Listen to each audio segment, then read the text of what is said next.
2, de la versetul 1, să citim cuvântul Domnului.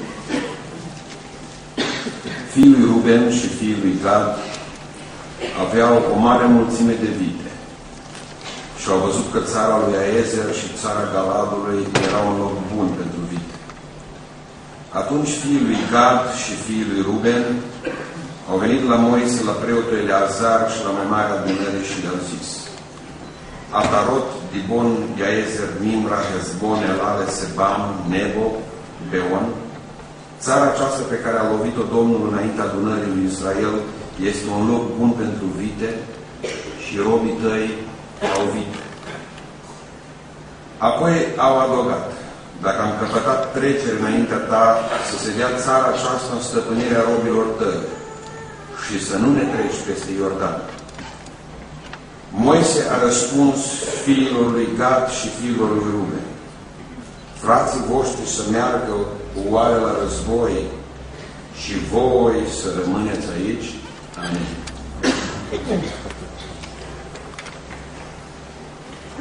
Când am citit acest text, bănesc că ați înțeles fiecare dintre voi că momentul în care s-au spus aceste cuvinte au fost un momente de cumpănă în istoria poporului lui Israel.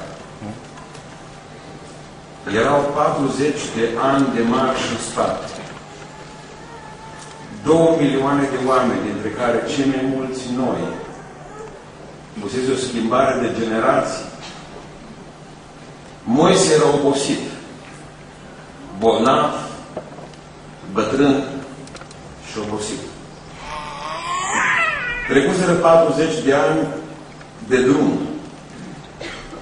și ajunseseră la câțiva metri de țara promisă.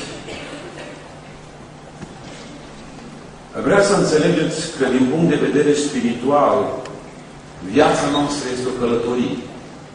Sigur că și fizic este o călătorie.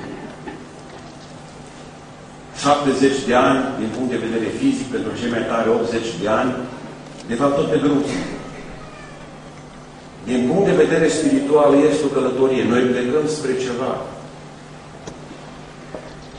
Și acolo unde ne-am pregătit vom pleca. Nu unde va vrea Domnul, ci unde ne-am pregătit noi.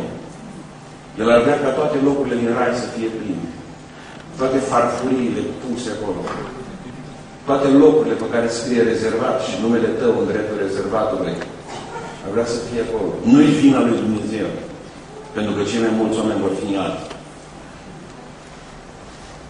Vreau să înțelegeți în această seară că deși pornim din Egipt, din Egiptul păcatelor, pentru că nu trebuie să faceți pași mulți afară ca să vă dați seama că sunteți în Egipt. Deși ni s-a promis o țară excepțională, și la ortodox, și la catolici, și la pentecostal, și la baptiști, orice cult, țara aceasta se promite. Așteptăm învierea morților și viața unui viac care va să vină. Că dacă numai pentru viața aceasta ne-am pus noi încrederea în Dumnezeu, suntem cei mai nenorociți dintre oameni. Și dacă Dumnezeu ne-a promis mașini, sănătate și alte haine aici pe pământul acesta, și dacă numai atâta ne-ar fi promis Dumnezeu, dați-mi voi să vă spun că înghesuiala asta din țara asta, din seara asta, nu se justifică. Noi suntem chemați spre o altă țară, dincolo de nori aceștia și cerul acesta plumburiu, din care se toarnă cer și zăpadă. Este o altă țară. O altă țară pe care ne-a promis-o Dumnezeu și pe care Hristos Domnul a rânduit-o pentru noi. Suntem pe drum. Dureros a fost că din oamenii aceia mulți care au ajuns, care au plecat din Egipt, au ieșit din păcate, sub robia faraonului, n-au mai ajuns în Iordan, dincolo de Iordan, de foarte puțin. Mi-ar face mare plăcere să știu că pe drumul acesta nu sunt căzuți. Mi-ar face mare plăcere să vă spun că toți care au pornit pe drumul vom fi acolo, cel puțin sunt atâtea religii care promit asta. Vom fi cu toți acolo. Bunul, simpaticul Dumnezeu, probabil că ați auzit, Dumnezeul ăla care n-are ce să facă decât să se uite cu îngăduință la toți copiii lui și se ducă în cer, dacă tot i-a făcut. Nu contează că între timp diavolul i-a strâmbat. Nu contează că între timp n-a mai primit chipul Dumnezeu în viața lor și au primit chipul diavolului și seamănă cu satana. Dar Dumnezeu vrea băga în cer pe toți pentru că e bun. Nici vorbă de asta. Nu ne dă voie Biblia să credem asta și de aceea suntem aici, pentru că suntem creștini și credem că viața de creștin este o luptă. Și că ne-am pus pe drumul acesta și că ne-am pus pe drumul. Nu contează ce am gândit noi, ci contează ce a spus Hristos, că e urmarea Lui. Noi putem gândi orice, prin cruce, prin juc, prin cală, prin poartă strântă și fiecare gândește cum vrea el. Noi suntem interesați de ce a vrut să spune Iisus. S-ar putea să vă regăsiți, oricum o să vă regăsiți în seara asta pe aici pe drum. Va trebui, pentru că cuvântul din această seară nu vrea altceva decât să ne așeze undeva pe traiectorie. Unde suntem noi acum? Asta este esența predicii din această seară. Unde sunt eu pe drumul ăsta? Sunt omul care mă întorc înapoi spre Egipt, sunt omul care mă opresc la Iordan, sunt omul care plec până la Tatăl. Este vorba de viața ta. Nu te gândi că o să predic celui de lângă tine. Nu se gândi că o să potrivească grozav predica pentru celălalt. Omule, ești aici, în drum spre cer sau spre iad, dar ești pe drum. Predica nu este pentru cel de lângă tine, predica este pentru mine și pentru tine, pentru fiecare. Este cuvântul Lui Dumnezeu care ne pune într-o situație când vom pleca de aici, nu ca să spunem că a fost bine, că a fost lung, că a fost cald, că a fost înghesuială. Avem un suflet, n-aveți două. Nu ne putem bate joc de el. Nu ne putem ca să venim să ne chinuim aici pe pământul acesta, să nu fim nici cu Dumnezeu și nici cu Satana. În cea mai inconfortabilă poziție care poate să existe, să ne înghesuim în biserici și apoi să ne înghesuim în iad. Nu asta vrea Dumnezeu de la noi, nu asta vrea Dumnezeu de la noi ca să avem o spoială de creștinism peste viața noastră. Și vrea ca să fim oameni care să ne terminăm ce am început, drumul ăsta. De asta ne-am pocăit. De aia ne-am pus pe drumul. De aceea am spus, Doamne Iisuse Hristoase, până la sfârșit cu tine. Mă aude cineva? Trei categorii de oameni sunt. Atâta vom fi sala asta. Atâta suntem în sala asta. Trei categorii de oameni. Vedeți aici suntem împreună. Într-o zi vom fi despărțiți. Nu face probleme. Și prima categorie sunt cei ce se uită cu nostalgie înapoi. Cei ce se uită cu nostalgie înapoi.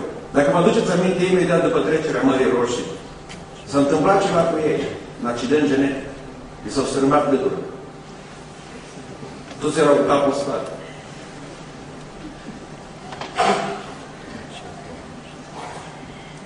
Două zile după ce au ajuns și au trecut dincolo de Marea Roșie, au început să spună unde sunt castravețele Egiptului. Ce usturoi mâncam noi în Egipt. Ce bune usturoi. Cum te vindică el de cancer. Și aici a ajuns să mănânci mană, în sacride, în scârbit, ca predici, cântări. Este oare Domnul în mijlocul nostru sau nu este? Asta a fost întrebarea pe care au pus-o la 2 zile. După ce au văzut Marea Roșie despicată în două. După ce au văzut că au trecut prin mare ca pe trotuar. După ce au văzut pe Dumnezeu că a nimicit aproape un popor întreg, un imperiu. Au întrebat, este Dumnezeu? Nu, că minunile astea le-au făcut vreo potrivniche. Boabii le-a făcut. Nu-i Dumnezeu aici. Și plecat în concediu. Nu a fost vreodată. Să pui întrebarea aceasta. Și să spui că mai bine a fost. Mai bine a fost atunci când eram în lume. Mai bine a fost atunci când eram fără Dumnezeu. Așa au înțeles izraeliții. Că mai bine era acolo, bătuți, chinuiți. Soțiile lor erau duse la planificare. Copiii erau omorâți în pântecele mamelor care se nășteau după aceea și erau departe pe băteasă, aruncați la crocodilul Nil. Mai bine era atunci. Bătuți în fiecare dimineață, duși la ca vitele la lucru, de dimineață până seara robea faraon. Mai bine a fost atunci. Se regrete cineva Egiptul? Au o frază de noștri care mergeau bătuți. Ce bine era pe vremul Ceaușescu. Sigur că a fost bine, că purai salam atunci. Să spună frații ei care au fost chinuiți și bătați cu mâinile la țâțâna ușii și să se lepede de Iisus Hristos cei care au făcut canalul. Să spună fratele Gumără cât de bine a fost pe vremul Ceaușescu. Să nu mai ziceți asta niciodată. Niciodată cu Satanul nu-i bine. Niciodată în lumea aia veche pe care am dus-o până atunci. N-a fost bine. Indiferent de bine ne-a mers din punct de vedere financiar, indiferent de multă lume a fost pe lângă noi și oameni care au avut prieteni. Dom'le, m-am pocăit și am pierdut prieteni niciodată. Ei nu erau prieteni. Ce bine a fost odată. S-au întors iarăși în Egipt. Îi vedem că se leagă la șireturi când treci pe lângă ei. A fost om în biserică la noi. A cântat, ne-am bucurat cu el. Era în biserică, a ascultat și și seara la slujbă de vecernie. Era în fiecare zi aproape de Dumnezeu. Ce s-a întâmplat cu el? Îl vedem iarăși lipit de sticla de băutură. Iarăși cu țigară în gură. Iarăși cu poveștile ale vechi. Iarăși cu fiul ăla nenorocit. Ce s-a întâmplat cu el? Îl vedem orcoviți în biserică. Fără nicio fel de bucurie. Mesajul ăsta dintr-o inimă tulburată. N-așteptați de la mine ca să vă spun lucruri plăcute. N-am venit să spun lucruri plăcute. În dimineața aceasta a fost împreună cu preotul Cristian Pomohaș la Moșuri. 4 ore am stat în biserică. N-am avut un scaun. Nimeni n-a avut niciun scaun.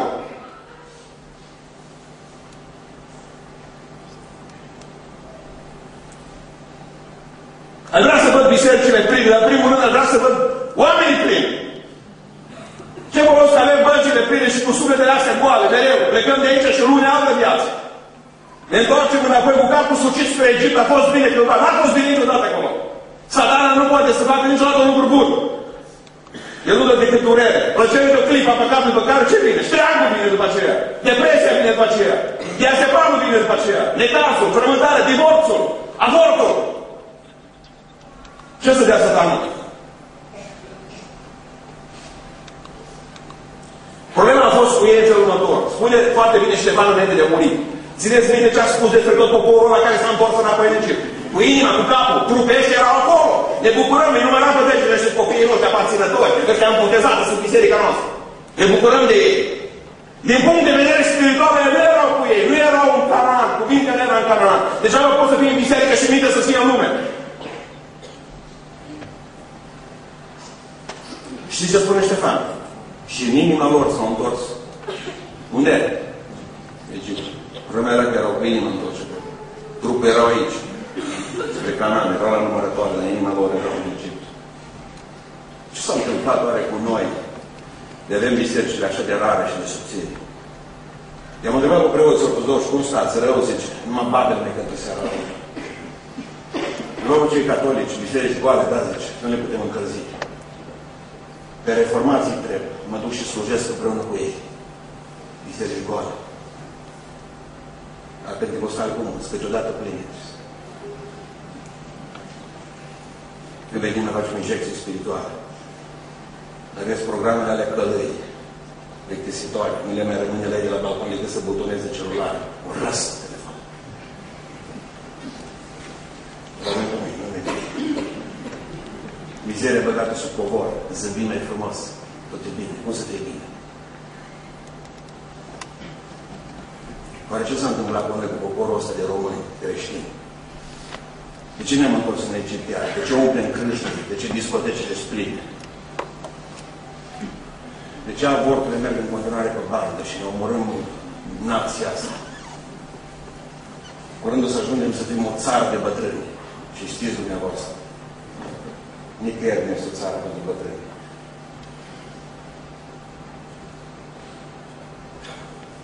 În primul rând vreau să vă spun că suntem aici din cauza temeliei nisipoase. Lucrul ăla de mântuială, fușerit ca la colectiv, vă vremuri. Asta e Evanghelia pe care am dus-o de multe ori. Le-am cerut la oameni, cum spunea cântarea noastră, să aibă un fior într-o seară. Să ridice o mână sus. Să treacă într-un catastif, să luăm și să băgăm în cristianeți, botezați la 6 săptămâni. Noi botezăm la 16 ani, cu același efect. Asta știți ce este? Temelie de nisip. Nu-i cuvântul Dumnezeu acolo, e orice altceva. Sunt 2-3 cântări, frate. Ce senzație m-a luat o seară, ce parcă mă cuprindea un fior. Femeile nu mai cuprindă. Evanghelia nu merge cu fiorul.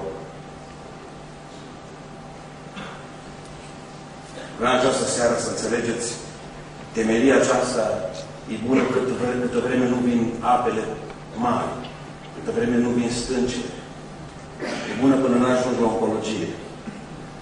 Câtă vreme e limpede de toată viața, așa merge de bine temelia asta, e bună. Cântăm, ne bucurăm aici în biserică, nu vin oriunde. Când ajung la necaz, nu e bună. Vin șuvoaie, spune Biblia, și lucrurile se schimbă. Am avut o Evanghelie deficitară, le-am predicat oamenilor altceva și eu sunt un om care trebuie să mă pocăiesc. Le-a predicat oamenilor puține lucruri, nu despre cruce, nu despre jug, nu despre poarta îngustă. Mi-a spus, se poate intra în cer oricum, nu se poate. Am făcut concesii numai ca să avem mai mulți membri ca la biserică de vis-a-vis. Nu contează cine e intrat. Lasă, frate, că se repare, nu se repare. Creștinismul nu are nimic de face cu lumea. Dumnezeu și diavolul sunt două șine de cale înțărate, paralel, nu se întâlnesc niciodată asta. Tot am forțat să ne întâlnim undeva, nu se poate să ne întâlnim acolo. Biblia are cuvinte dure pentru oamenii aceia. Nu ucideți păcătosul cu păcatul tot. Să vă rugați pentru el. Dar noi avem versete care spune să nu ne rugăm pentru el. Vai de noi, cum înțelegem Biblia. Vreau să vă pun o întrebare simplă. Dacă ai acasă 3 copii și unui copil problemă și îți face necazuri, pentru cine te rogi mult? Pentru șmecheră, spune eu, pentru ratelor. Pentru copilul problemă. Dacă, de exemplu, este nevoie de descarcerare undeva și vin pompierii și ceilalți taie cu flex într-o mașină și vin ambulanță, pe cine vor duce primul la spital? Pe cel în starea cea mai gravă, nu? Corect, și e normal. De ce nu e biserica ne-am împușcat la neții? Sunt mulți întorși în Egipt în bisericile noastre și știm asta. Copii și mai în vârstă și ceilalți și tineri și parcă nu. Parcă mi este frate, auzi ce păcat a făcut mizerabil, să plece să nu mai vede. Cel mai simplu să spui și ca și tată, faci treaba asta. Dacă îți lovești mașina într-un pom și dai zdravă pe ea, ce faci? O lași acolo și mergi pe rând acasă cu telefonul în mână? GPS-ul după tine. Faci asta, nu faci asta, ce faci? O repar? De ce n-ar face și Dumnezeu asta cu tine? De ce ar arunca Dumnezeu la coșul vieții? Viața ta. De ce? Ei au plecat din mijlocul nostru, spune Ioan, cu cuvinte dure pentru ei. Pentru că nu erau de-ai noștri, că dacă ar fi fost de-ai noștri, ce spune Biblia? Ar fi rămas cu noi. Dar faptul că nu-s din a noștri, nu-s dușmanii noștri, sunt oameni pentru care trebuie să ne rugăm.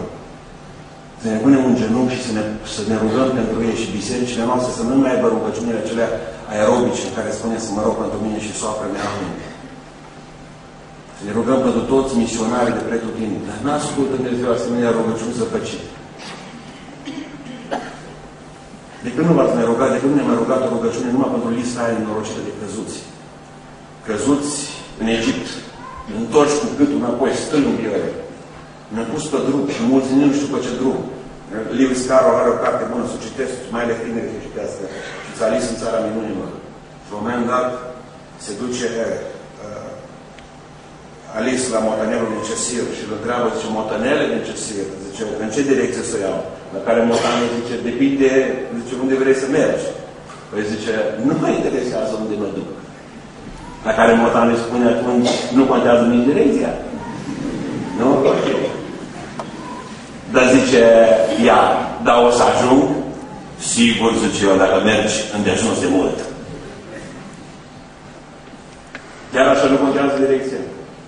Nu contează unde te duci. E vorba de sufletul tău.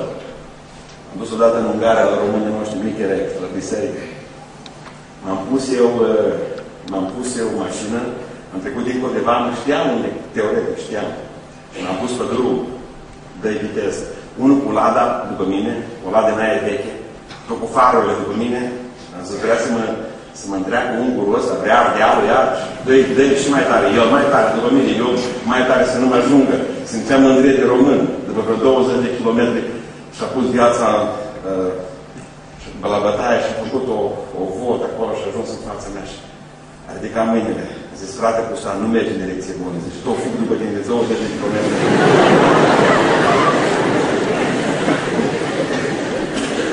Dacă mai merge și ajunge în Slovacia, de ce nu faci? Ne mergem, mai ales generația asta de tineri, merg cu viteză. Contează și unde. Contează și unde plecăm. Nu poți pedala o viață întreagă în Egipt. Nici într-un caz. M-am gândit la Fernando Cortez, când s-a dus să cucerească aurul amerindienilor și ce a făcut? Și a ars corăbile toate. Și a spus la copiii lui militare care era pe băieți, zice, hai not acasă. Hai să vedem dacă reușiți mai rapid ca șarpul, ca și rechinul. Ajungeți.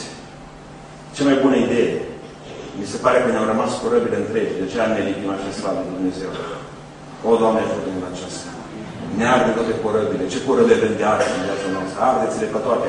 Când te-ai dus cu Dumnezeu pe drumul, tăiați toate celelalte legături ale lumii. Că nu-i trebuie diavolul decât să te prinde cu un deget după aceea că înhață și îți rupe mâna și capul. Păi, asta e ideea lui. Când te-ai pus pe calea aceasta, nu te mai uita înapoi. Uitați-vă în ochii mei. Niciodată nimeni bine în lume. Aici e cel mai bine. Amin. Mai bine să îndurați căldura aici decât în iad. Mai bine să fie înghesuială aici decât acolo. Întotdeauna e mai bine aici. Dar, pastore, am niște părinți îngrozători. Și eu, mie spui, ai habar că am ce spun copiii mei despre mine. Vrei să spun ce o să spună copiii tăi despre tine peste vreo 10 ani? Toți suntem părinți îngrozitori. Și marea noastră promesă că v-am adus pe lume. De-aia suntem îngrozitori. Vreau să înțelegeți în această seară ceva.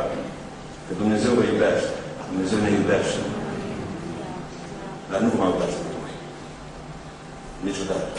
Satana va zice tot timpul, uite, ia de acolo, fă, diavole, care ați avut mai sunteți mai vârță și ați avut la crescut la țară, știți cu caii. Aveau aici ceva. Astăzi vă faceți operar de cal, așa se numesc. În pocăință să vedeți operar de cal. Drumul nostru e numai. Doamne ajută. Monstru de strabism. Vă fuge ochiul.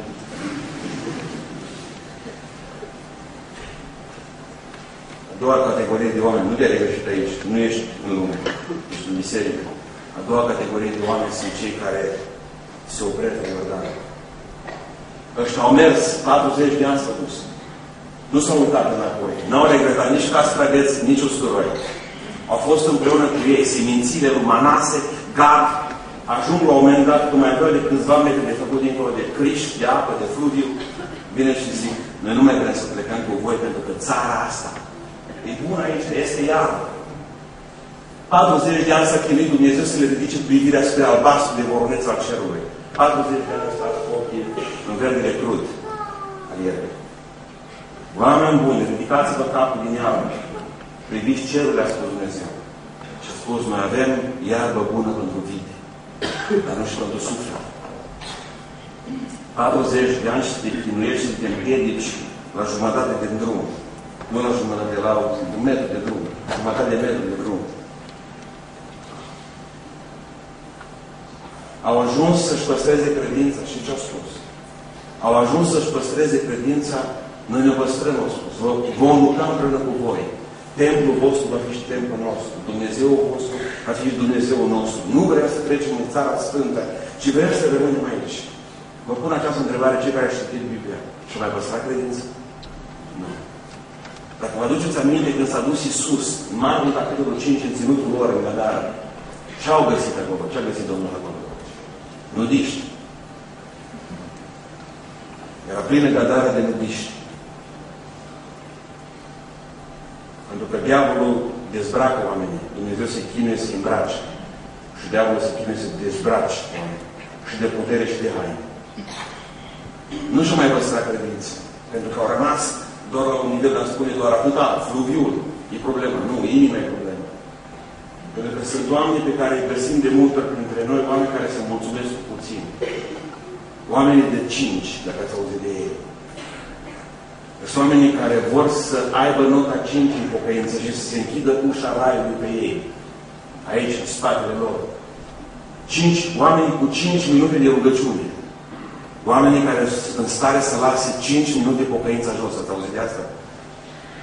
Pocăință ca și o șopârlă. Când ne-a lăsat-o, nu mai găsești. Fugi, salut, când ne-a lăsat-o jos. Odată ne-a lăsat-o. O pierdut de pietre. Sunt oamenii care au 5 ore de post pe săptămână. Aceea doare capul puternic. La ora 1 deja trebuie să mănânce. Să de 5. Așa au fost ăștia. N-au avut probleme în lume. Nu au găsit nimeni cu mâinile pe sus prin discoteci. N-au băut până nu mai știu de ei.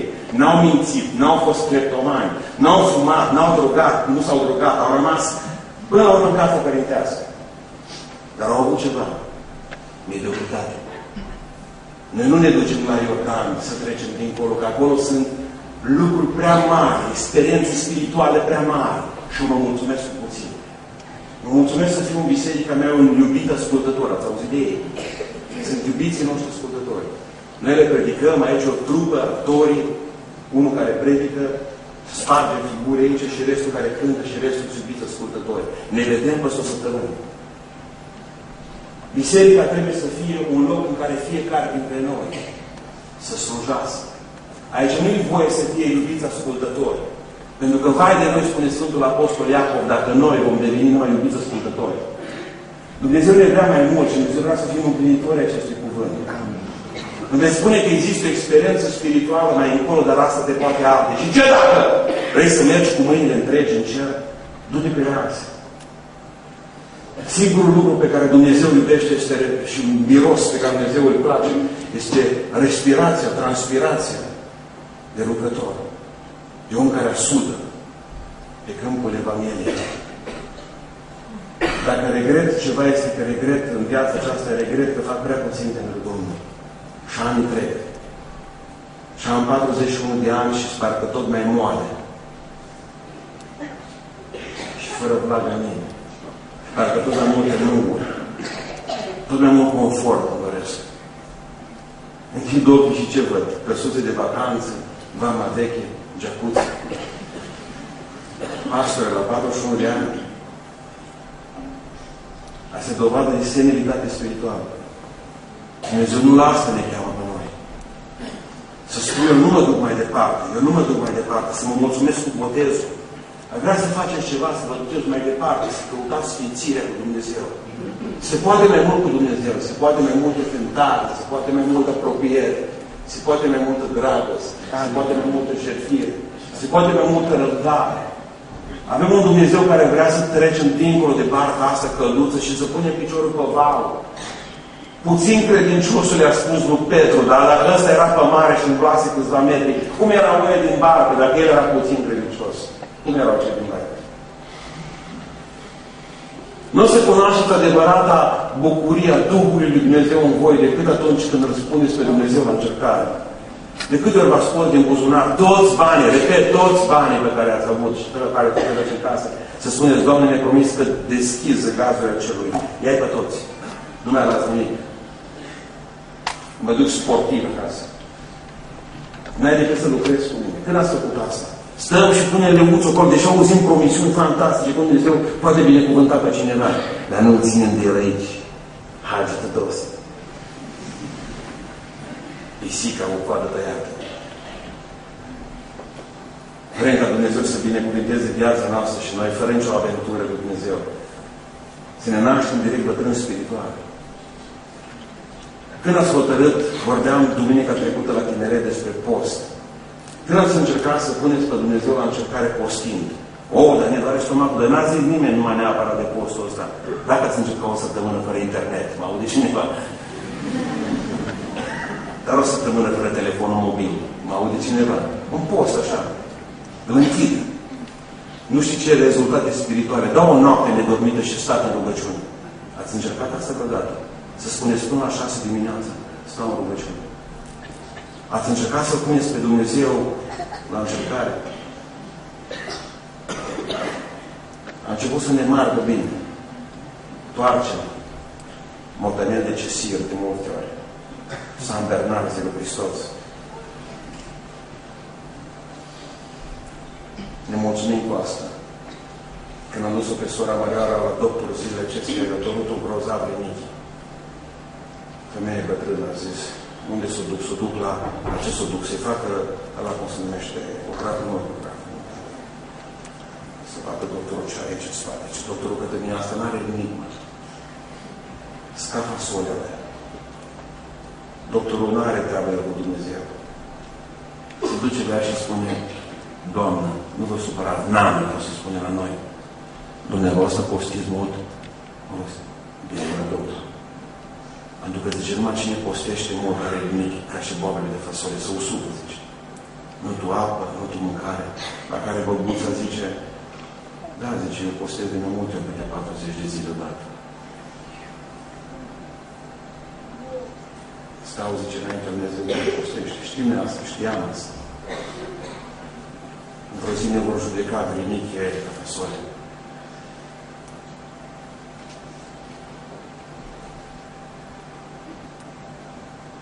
Când am avut ultima rugăciune, lângă la bolnav de cancer, și spui, auzi, ești acolo sus, nu plec.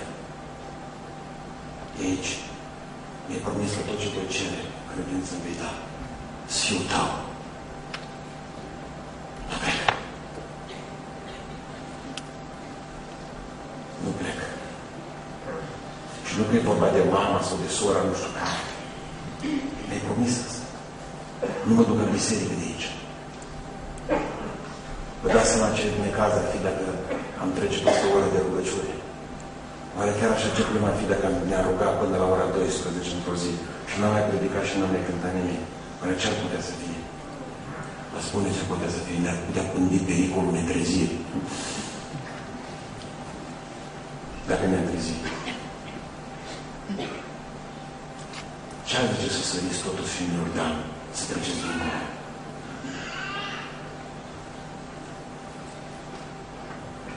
Doi bătrânei, mașină, zice la Petre, ați aduce aminte când te-am cunoscut? Am 50 de ani. O, zice, biciclete de amândoi. Tot mergând ei cu 20 de km pe oră, s-au format o coadă în spatele lor, 2 km. Cineva o suna la poliție, bătrânul se uita în ochii ei, ai ochi frumoși. Poliția a venit pe banda cealaltă și domnul, zice, blocați, faceți ceva, zice, hai, dați mai repede la mașina aia, că merge. La care bătrânul se uită în spate și zice, n-are rost, șeful, zice, oricum tu primii suntem, deci nu...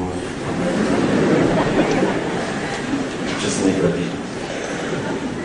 Vedeți că suntem în frunte acestei mari curve de oameni. Ai putea fi primul. Și mulți dintre noi suntem primii. În fruntea unei coloane care se târie.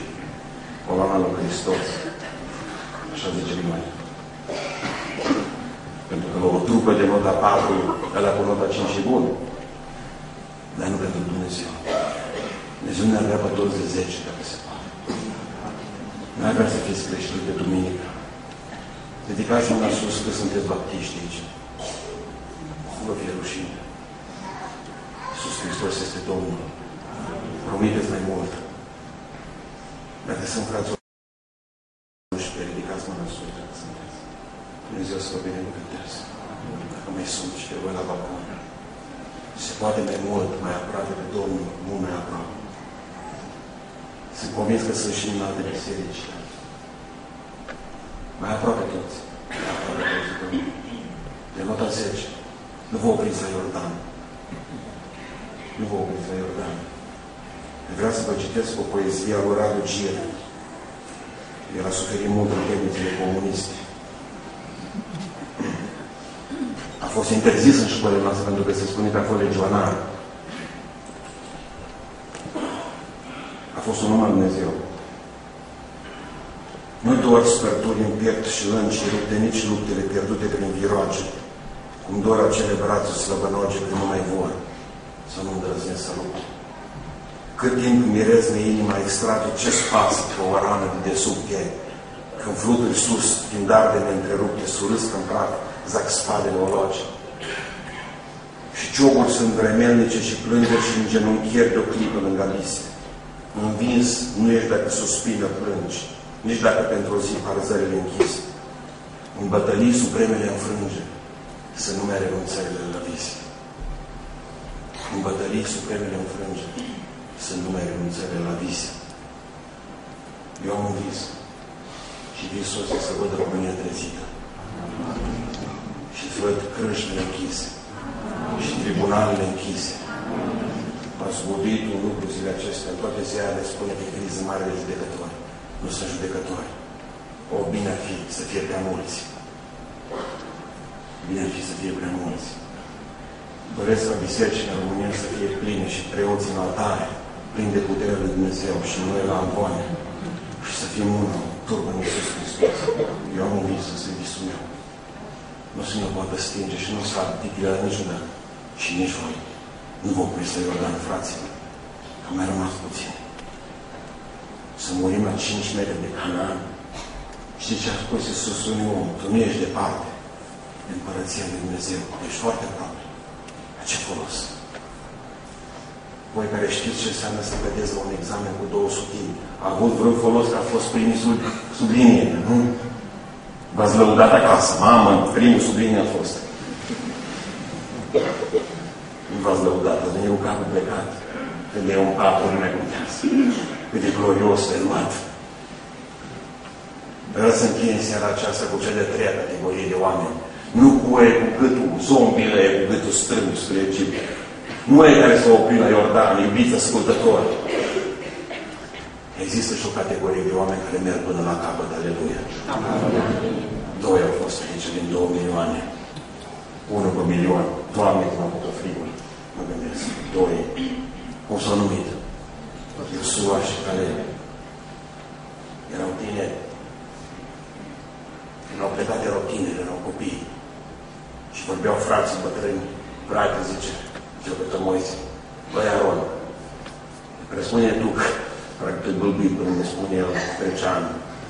Uite-te la copiii ăștia, un gel pe cap, perciuni, chitări, nu știu cum. Poate ieși ceva bun din ăștia.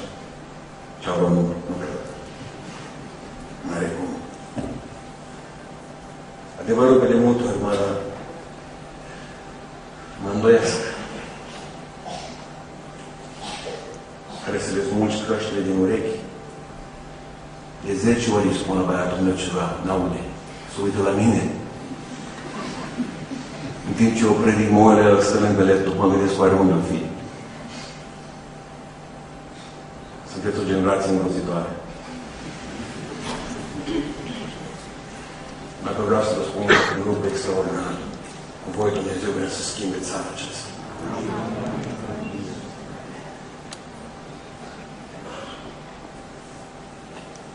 Au trimis 12 iscoade, plină tineri. Ei erau printre iscoadele cele spionii, Mossadul. Au trimis dincolo. Au venit 10 dintre ei, pentru că vreau să spun ceva foarte important aici, și cu defetismul. Frate, nu merge nimic în biserică, totul pasă, totul se prăbușește. Vreau să vă spun ceva. Trăim sub același cer noi, dar avem orizonturi diferite. Pentru că sunt oameni care au tot felul de probleme, care găsesc câte o problemă, nu o soluție. Din păcate sunt prea mulți în biserici. Vreau să fac ceva. Nu se poate, șeful. Să mai făcut, zice, nu a ieșit. Cum sunt puțin cald, cum ar o găleată de apă pe mine să mă răcorească. Nu se poate. O, mulți mi-au fost cât am fost păstor. Mulți. Nu se poate. Cu ăștia, cu ăia, n-avem bani. Și pe când dăm Domnul cu noi, partea noastră, ce mine. Oameni buni, trăim sub același cer, dar avem orizonturi diferite. Au venit 10 și au zis, prăpăt. Doar oare când ai orizonturile astea? Când vezi totul negru în viața ta? Când privești la obstacole și nu la obiective. Atunci ai probleme în viață. Voi să nu priviți la obstacole, să priviți la obiective. Întotdeauna. Întotdeauna când privești la alții ai probleme. Nu privi la oameni. O să te dezamăgească. Privește la Dumnezeu. Și oamenii ce au spus, ne mănâncă, îți mari, îți uriași, n-are rost să mergem în țara aia. Și ceilalți se spune să-i dori. Cei vin mai în spate care struguri. Veneau grăboviți cu metri de struguri după el. Dacă zice o ciorchine are 40 de kilograme, zice Iosua, îți uriași în țara aia, dar și strugurii pe măsură. Tot e mare. Eu am văzut asta, au zis, dacă e atâta binecuvântare. 40 de ani s-au dus cu gândul la struguri. Ei visau noaptea și visau Canaan. Băi, că de dorm, nu dorm. Mă ajunge Dumnezeu acolo. Și am murit dintre noștri. S-a mai dus o garnitură de prezbiteri. Ce ne face? Nu știu ce ne face. I-am văzut în Spania, i-am văzut în Belgia, i-am văzut în Olanda, m-am dus după ei, până nu mai putut, până m-am îmbolnăvit. Copii tineri. 2 baptiști, un pentecostal, 2 ortodoxi. Ce facem în fraților aici? Știți ce facem în biserică? Păi de noi n-am mai făcut biserici până acum. Nu contează. Facem acum. Oameni care în România n-au făcut nimic, care erau iubiți ascultători, dar într-o zi au visat strugurile.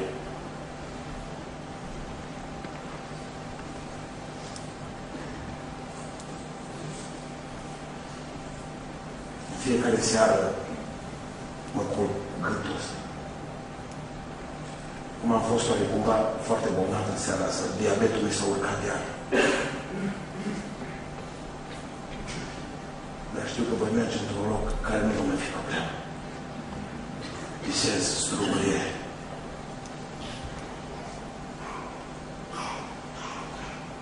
Cărau în spate, dacă țineți minte, amândoi, și strugurii și oasele lui Iosif. Ei le-au dus. Moise le-a pus în spatele lor. Hai mă copii, că sunteți bine.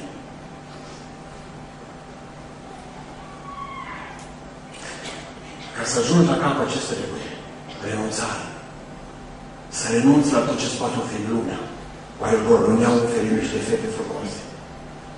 Vopsite, aranjate, tenguite, îmbălsamate, gata. Mumii.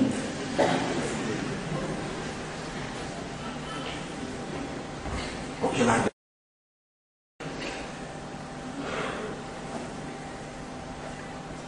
Ei n-au avut dorințele lor de tineri. O discotecă ca Dina.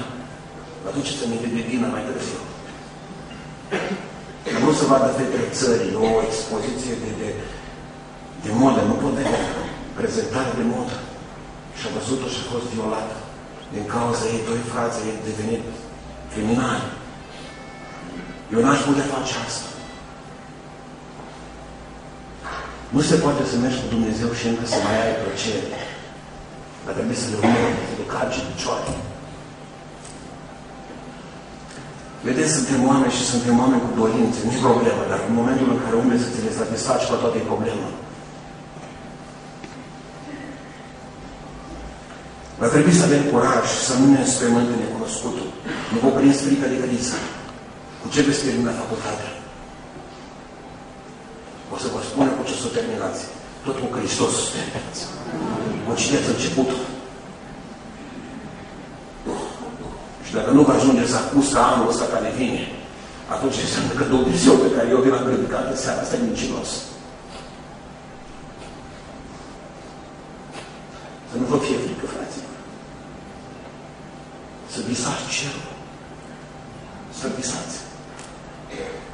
Să nu vă uitați la iarba asta neînfrocită. La pământ. Să visați cerul. Cu stele cu tot. Să aveți speranță. Ce am împotriva ta, spune Iisus, unei biserici, este că ți-ai părăsit dragoste.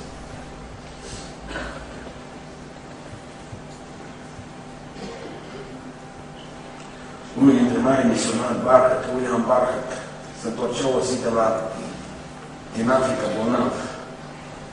S-a nimerit că pe vaporul pe care era el, era și președinte, fostul președinte al Americii, Roosevelt.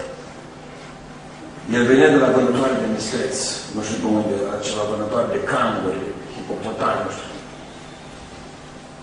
Când s-a dus el, s-a gândit, acum să vedeți că tot să mă întâmpine pe mine, zicea misionarul, acum să vedem, să fie în port o grămadă, să întoarcă mare misionar din Africa, să-l aplaude toți. Când a ajuns în port, nimeni cunoscut. În schimb, cu steguleței americane, pălării Panama, trăiască Roosevelt. Nu-i drept, a zis. Nu-i drept, Doamne.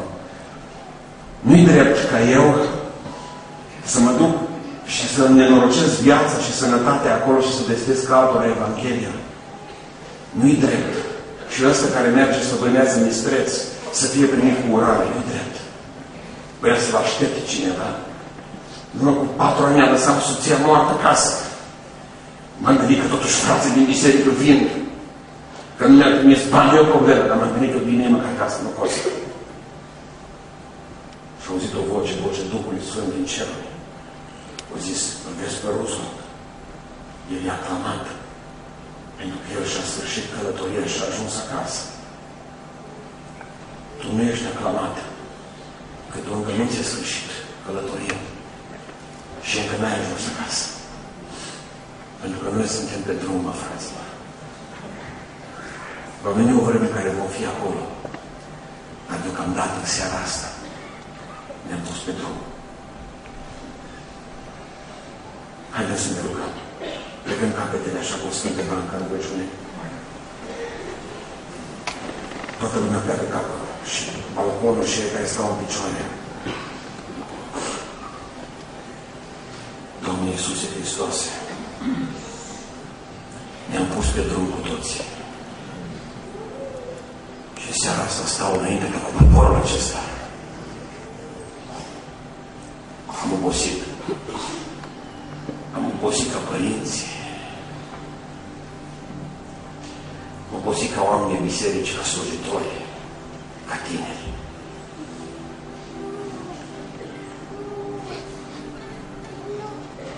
O parte dintre noi s-au întors în Egipt. Și în seara asta sunt aici, dar ei în Egipt sunt cu mintea, cu sufletul și Duhul în Egipt. Numai trupul în seara asta în biserică. Și-au pângărit ochii și mâinile. Au înțeles ce înseamnă durerea sexului înainte de căsătorie. Să nu mai poți fi mire și mireasă, cum trebuie. Aici sunt oameni care au probleme de natură sexuală, tot și în Egipt. Castraveții Egiptului, usturoiul nenorocit Egiptului. Le mirose gura la mulți. Am învățat ce înseamnă alcoolul și minciuna.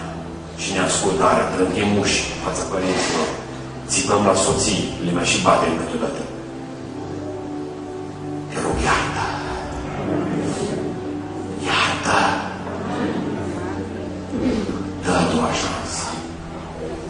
Dă a doua șansă. Dă a doua șansă. Și dacă ești în seara asta aici, tu, capul sucit în Egipt, vreau să-ți prezint strugurii Canaanului încă o dată. Dacă ești de aici, vrei să te întorci înapoi pe drum, să trecem și Iordanul. Ridică mâna să te rog pentru tine la balcon. Sus mâna și jos în sală. Sunteți mulți. Stânga. Vă văd. Hristos vă vede. Nu fie rușine. Dreapta aici, dacă este cineva în mine. Ridicați mâna sus în partea. Să ne rugăm pentru voi. Da, Doamne. Da, Doamne. Întoarce acasă la tine. Tot mai bine aici. Tot mai bine pe calea ta. Tot mai bine decât în Egipt, decât biciul faraonului. Tot e mai bine. Și studiul biblic plictisitor și Biblia plictisitoare și părinții ăștia care nu ne înțeleg. Tot e mai bine. Predicile lungi. Păstorul dorind. Iartă, iartă-ne. Dă-le putere să meargă înainte. Iartă de orice păcat pe care l-au făcut cu voie, sufără în voie, cu gând, cu vorbă și cu faptă. Iartă, iartă, iartă. Sângele tău, sângele tău. Pe cei care sunt robiți de diavol, de să leagă. Satan îți spune ce să pleci. Aici Iisus Hristos este Domnul.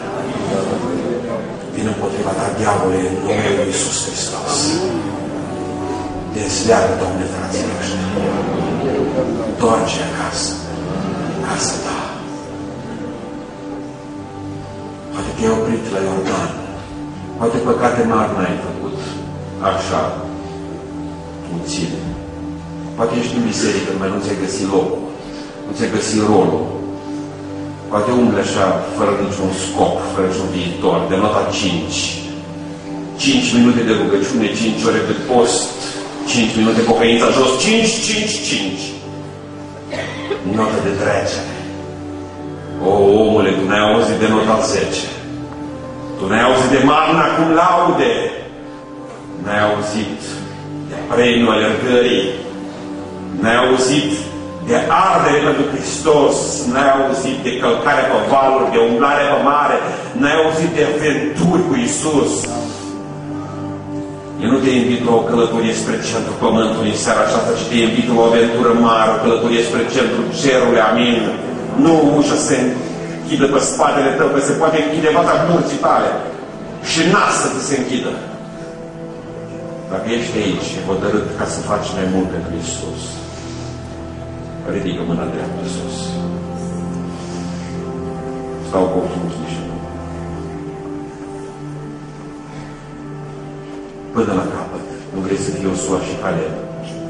Ridică mâna sus. Nu vrei să începi de săptămâna viitoare? Ce de săptămâna viitoare? Săptămâna asta care vine. N-ai vrea să începi postul, rugăciune, experiențe cu Dumnezeu puternice. N-ai încercat. Ce vrei să spui copiilor tăi? Că ai avut o pocăință în asta subțire? Doamne, te rog, ai milă. Ai milă de bisericile astea din România, Doamne. Umple-ne cu Duhul Tău Sfânt. Se explodăm de pe bancă când se cântă, când se predică. Să ne rugăm până când cerul cade. Porțile să deschid și răspunsul Tău vine. Să te prindem de poala haine și să nu te lăsăm ca văduva aceea bolnavă, femeia cu scurgeri de sânge. Doamne, milă! Binecuvintează poporul seara aceasta. Plecăm înainte. A mai rămas puțin. Îi aruncăm în apele Iordanului. Cărăm struguri după noi.